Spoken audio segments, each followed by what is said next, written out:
بسم الله الرحمن الرحيم وبه نستعين وصلى الله وسلم على نبينا محمد وعلى آله وصحبه أجمعين أما بعد أعوذ بالله من الشيطان الرجيم بسم الله الرحمن الرحيم قل يا عبادي الذين أسرفوا على أنفسهم لا تقنطوا من رحمة الله إن الله يغفر الذنوب جميعا إنه هو الغفور الرحيم حمد و صلاة کے بعد عزیزان گرامی اور پردہ نشین خواتین مائیں اور بہنیں، سورہ زمر اور سورہ مؤمن یا سورہ فصلت کے کچھ حصے آج ہم نے سنے۔ اللہ تعالیٰ سے دعا کریں وہ ہماری اس حاضری کو قبول فرمائے، ہمارے قیام کو قبول فرمائے، ہماری بشری لغزشوں کو معاف فرمائے، آمین۔ سورہ زمر کہتے ہیں عربی زبان کے اندر زمر ٹیم کو کہا جاتا ہے، چند لوگ ہوں اور سب مل کر کے جو ایک ٹیم بنتی ہے، ایک مجموعہ، ایک گروپ، اس کو کہا جاتا ہے زمر۔ چونکہ گروپ وائز قیامت کے دن لوگ خواہ وہ جنت میں جائیں گے یا جہنم میں جائیں گے، سنگل نہیں، گروپ کی شکل میں جائیں گے، ایک ٹیم کی شکل میں۔ اسی لیے چونکہ اخیر حصے کے اندر اسی سورے کے اللہ تعالیٰ نے جنت اور جہنم جانے والی دونوں ٹیموں کا ذکر کیا ہے، اس کے لیے سورہ کا نام بھی سورہ زمر ہے۔ اگر حقیقت دیکھا جائے سورہ زمر ہر انسان کو پڑھنا چاہیے۔ ایک تو پورا قرآن پڑھنا چاہیے، لیکن کچھ صورتیں ہیں، کچھ آیتیں ہیں جو ہر ایک انسان کو پڑھنی چاہیے۔ سورہ زمر کے آپ کو ہر آیت کے اندر توحید کا ایک پہلو نظر آئے گا۔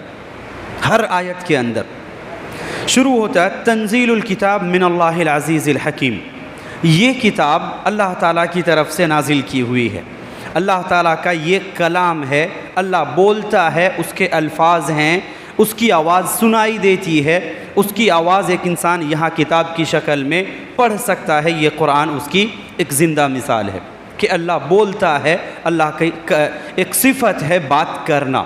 موسیٰ علیہ السلام سے بات کیا تھا اللہ رب العالمین نے ڈائریکٹ، نبی علیہ السلام سے بھی بات کیے تھے، اللہ رب العالمین کی بات ہوئی تھی، لیکن کب؟ نبی صلی اللہ علیہ وسلم سے اللہ رب العالمین کی ڈائریکٹ بات ہوئی ہے کب؟ معراج کے موقع پہ۔ معراج کے موقع پر اللہ رب العالمین نے نبی صلی اللہ علیہ وسلم سے ڈائریکٹ بات کی تھی، بیچ میں کوئی ترجمان نہیں تھا، کوئی ٹرانسلیٹر نہیں تھا۔ تو یہ کتاب ہے، اللہ رب العالمین نے جو بولا ہے یہ اس کے الفاظ ہیں، سنتے بھی ہیں اور اللہ تعالیٰ نے الفاظ بھی رکھے۔ تو یہ پہلی ہی آیت میں توحید کا اشارہ۔ بہت سارے لوگ ہیں جو اللہ رب العالمین کے علاوہ دوسروں کو پکارتے ہیں یا ان کو مدد کے لیے آواز لگاتے ہیں، کہتے ہیں کہ یہ ہمارے سفارشی بنیں گے، ہم ان کی عبادت نہیں کرتے ہیں، یہ ایک وسیلے ہیں اللہ رب العالمین تک پہنچنے کے لیے۔ اللہ تعالیٰ فرماتا ہے آیت نمبر 3، الا للہ الدین الخالص، یہاں دین سے مراد، چونکہ آگے جا کر کے عبادت کا ذکر ہے، اس لیے یہاں دین سے مراد پوری عبادت ہے۔ شریعت کے اندر جتنی بھی قسم کی عبادت ہے وہ دین کے اندر سبھی شامل ہے۔ اللہ تعالیٰ کہتا ہے اسی کے لیے دین خالص یا عبادت خالص اللہ رب العالمین کے لیے ہونی چاہیے۔ والذین اتخذوا من دونہ اولیاء، جن لوگوں نے اللہ کو چھوڑ کر دوسروں کو اپنا مددگار بنا رکھا ہے، جب ان سے کہا جاتا ہے کہ ان کی عبادت یا ان کو مدد کے لیے نہ پکارو، تو کہتے ہیں ما نعبدہم الا لیقربونا الی اللہ زلفیٰ، ہم ان کی عبادت نہیں کرتے ہیں بس اس لیے کہ یہ ہمیں اللہ سے قریب کر دیں گے۔ سیم یہی شبہ آج آپ کو جو لوگ مزار پر جاتے ہیں چادر چڑھانے کے لیے، فریاد لے کر جاتے ہیں، یہی الفاظ ہیں، ہم ان کی عبادت نہیں کرتے، ان کو نہیں پکارتے ہیں، بلکہ یہ ہمیں اللہ سے قریب کر دیں گے، ان کو وسیلہ لے کر کے ہم چڑھتے ہیں۔ اور اسی لیے مثال دیتے ہیں کہ اللہ تک پہنچنے کے لیے سیڑھی کی ضرورت پڑتی ہے، جیسے آپ چھت پر چڑھنے کے لیے سیڑھی استعمال کرتے ہیں۔ ہم اللہ تک پہنچ رہے ہیں یا اللہ تک اپنی آواز پہنچا رہے ہیں؟ فرق یاد رکھیں گے، ہم اپنی آواز اللہ تک پہنچا رہے ہیں، خود نہیں پہنچ رہے ہیں۔ جب خود پہنچنا ہوگا اللہ تعالیٰ کہتا معہا سائق و شہید، جب آپ کو اللہ تک پہنچایا جائے گا، سورہ قاف کے اندر پڑھیں گے تو آپ کے پیچھے ایک دھکا دینے والا ڈرائیور رہے گا، تب وہاں پوری سیڑھی آپ لے کر کے جائیں گے. ابھی ہمیں اپنی آواز پہنچانی ہے اللہ تک. وہ سمیع بصیر ہے, اللہ تعالیٰ سنتا ہے, اور کتنا باریک سنتا ہے. خود اللہ رب العالمین کہتا ہے, نبی علیہ الصلوۃ والسلام کہتے ہیں کہ ایک اندھیری رات ہو, اندھیری رات بالکل تاریک اور سیاہ, اتنی تاریک کہ اپنے سامنے ہاتھ رکھیں تو آپ کو ہاتھ نظر نہ آئے کہ میرا ہاتھ یا کسی کا کچھ ہے بھی یا نہیں. اتنی تاریک رات. زمین کے بالکل آخری تہ میں کالا پتھر ہو, چٹان ہو, بالکل سیاہ, رات سیاہ, پتھر سیاہ, اور ایک چینٹی رینگ رہی ہو. اس رینگنے کی آواز اللہ رب العالمین عرش سے سنتا ہے. یہ ہے ہمارا رب سننے والا. ہم سوچتے ہیں ہماری آواز پہنچ ہی نہیں رہی ہے. آپ آواز لگائیں, وہ اللہ تعالیٰ آپ کی پکار سنے گا. اس نے آپ کو بلایا ہے رات کے آخری حصے میں. ہر رات آپ کو بلاتا ہے, کوئی ہے مانگنے والا. اس موقع پر تو آپ کے سارے وسیلے سو رہے ہوتے ہیں. کس کو لے کر کے جائیں گے آپ؟ ڈائریکٹ اللہ تک پہنچے. اللہ تعالیٰ آگے کی آیتوں میں انشاءاللہ بات کریں گے. تو یہ وسیلہ کہ اگر حقیقت دیکھیں تو یہ آج کا نیا شبہ نہیں ہے.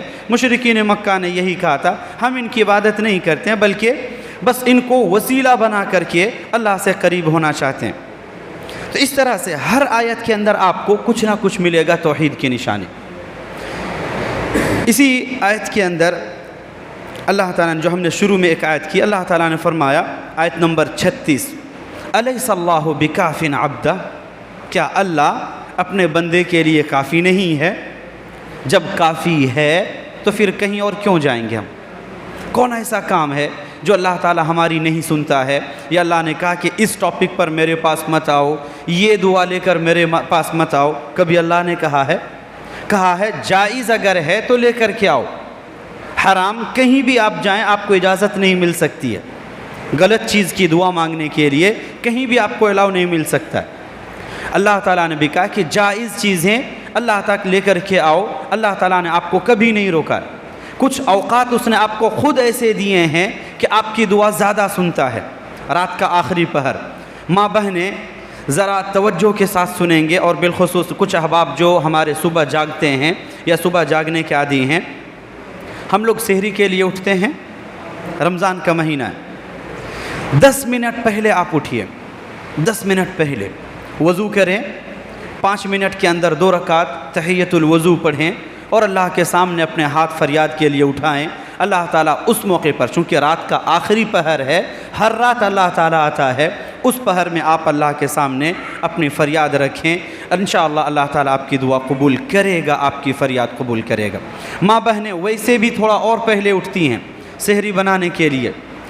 2 منٹ آپ کا سحری بنانے سے پہلے آپ تھوڑا سا وضو کر کے 2 رکعت نفل پڑھ لیں, جو تحیۃ الوضو یا صلاۃ الحاجہ کے طور پر پورے گھر والوں کے لیے آپ ایک فریاد کی لسٹ لے کر کے اللہ کے سامنے حاضر ہوں. وہ اللہ تعالیٰ آپ کی فریاد سننے کے لیے آیا ہوا ہے, اس نے آپ کو اگنور نہیں کرنا ہے. وہ اللہ تعالیٰ آپ کو اگنور نہیں کرے گا, وہ خود دینے کے لیے آیا ہوا ہے. اٹھتے بھی ہیں, بس تھوڑا سا عمل کے اندر فرق کریں گے تو انشاءاللہ العزیز اس کا اثر ہمیں نظر آئے گا. تو اللہ رب العالمین کافی ہے بندے کے لیے, اسے کسی کی ضرورت نہیں ہے. وہ تو ایسا ہے کہ اگر انسان اس کے کام نہ آئیں, انسان تو اللہ تعالیٰ جانوروں سے انسان کی حفاظت کرتا ہے. کئی سارے واقعات آپ کو ملیں گے, بہت سارے صحابہ کرام کے تعلق سے, کہ اللہ تعالیٰ نے ان کو شیر کے ذریعے سے حفاظت کی جنگلوں میں. بہت سارے آپ کو واقعات ملیں گے اس قسم کے. تو اگر انسان نہیں ہے انسان کی مدد کے لیے تو اللہ تعالیٰ کسی اور مخلوق کو اس کی حفاظت کے لیے بھیجے گا, لیکن اللہ تعالیٰ بندے کے لیے کافی ہے. وَيُخَوِّفُونَكَ بِالَّذِينَ مِن دُونِ, جو غیر اللہ ہیں وہ تمہیں اللہ سے ڈرائیں گے کہ اللہ ایسا ہے ویسا ہے, یہ سزا دینے والا, یہ سزا. اللہ تعالیٰ کہتا ہے یا عبادی الذین اسرفوا, اے نبی صلی اللہ علیہ وسلم آپ بندوں سے کہیں اے وہ لوگوں جنہوں نے اپنے آپ پر زیادتی کی ہے, اللہ کی نافرمانی کر کے, سستیاں کر کے, یا اللہ تعالیٰ کی بات پر دھیان نہ دے کر کے جنہوں نے اپنے آپ پر زیادتی کی ہے, لا تقنطوا من رحمت اللہ, اللہ کی رحمت سے مایوس مت ہو. وہ ان اللہ یغفر الذنوب جمیعا, اللہ اکبر, اللہ تعالیٰ تمام گناہ معاف کرنے والا، ایک دو نہیں، تمام گناہ اللہ معاف کرنے والا۔ آپ کے پاس پوری زندگی اگر آپ نے گناہ کیے ہیں، ایک وقت آپ کو احساس ہوتا ہے کہ نہیں مجھ سے زیادتی ہوئی ہے، گرچہ آپ کی پوری زندگی غلطیوں پر گزر گئی، جس وقت آپ کو احساس ہوا فوراً اللہ کے سامنے حاضر ہوں اور کہیں اللہ اب تک جو ہوا ہم نے غلطی کی، اب تک نادانی تھی، ابھی سمجھ میں آیا ہے، اللہ مجھے معاف کر دے۔ اللہ تعالیٰ آپ کو کہتا ہے، نبی علیہ الصلوۃ والسلام فرماتے ہیں حدیث قدسی کے اندر کہ اگر ایک انسان بقراب الارض خطایا، آسمان زمین سے لے کر آسمان تک کتنی مقدار ہے، زمین سے آسمان تک بھر کر اگر کوئی انسان گناہ لے کر اللہ کے پاس آتا ہے اور اللہ تعالیٰ کہتا اس گناہ میں شرک نہیں ہونا چاہیے، شرک کے علاوہ اگر پوری زمین اور آسمان بھر کر کے گناہ لے کر کے آتا ہے، اللہ تعالیٰ کہتا ہے لَأَتَيْتُكَ بِقُرَابِهَا مَغْفِرَةً، اتنی ہی مغفرت کے ساتھ میں تمہارے پاس آؤں گا۔ اللہ اکبر، وہ ہے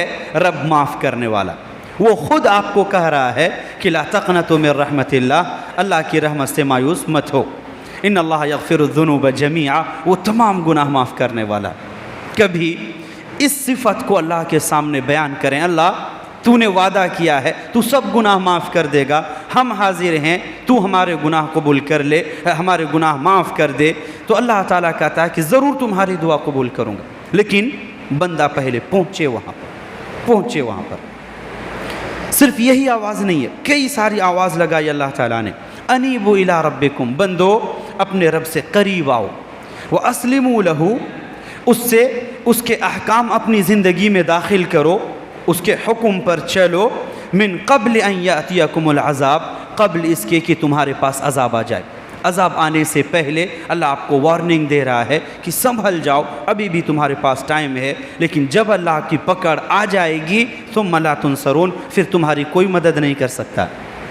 تو اللہ تعالیٰ نے آپ کو ٹائم دیا، واتبعوا احسن ما انزل الیکم من ربکم، جو کتاب ہے شریعت، اس کو قبل اس کے کہ تمہارے اوپر اللہ کا عذاب اچانک آ جائے۔ کبھی کبھار ایسا بھی ہوتا ہے، اللہ کا عذاب اس کی پکڑ اچانک آ جاتی ہے، آدمی کو احساس بھی نہیں ہوتا، تو اللہ کہتا ہے اس اچانک پکڑ سے پہلے ہی اللہ تعالیٰ کی اس کتاب کو سمجھ لو، وَأَنْتُمْ لَا تَشْعُرُونَ، کہ اب قبل اس کے کہ تمہارے اوپر تمہارے پاس اچانک سے عذاب آ جائے اور تمہیں اس کا احساس بھی نہ ہو، تمہیں سمجھنے کے لیے موقع ہی نہ ملے، اس سے پہلے اللہ تعالیٰ کے پاس اللہ تعالیٰ کی اس کتاب اور اس شریعت سے اپنے آپ کو جوڑ کر کے رکھ لیں۔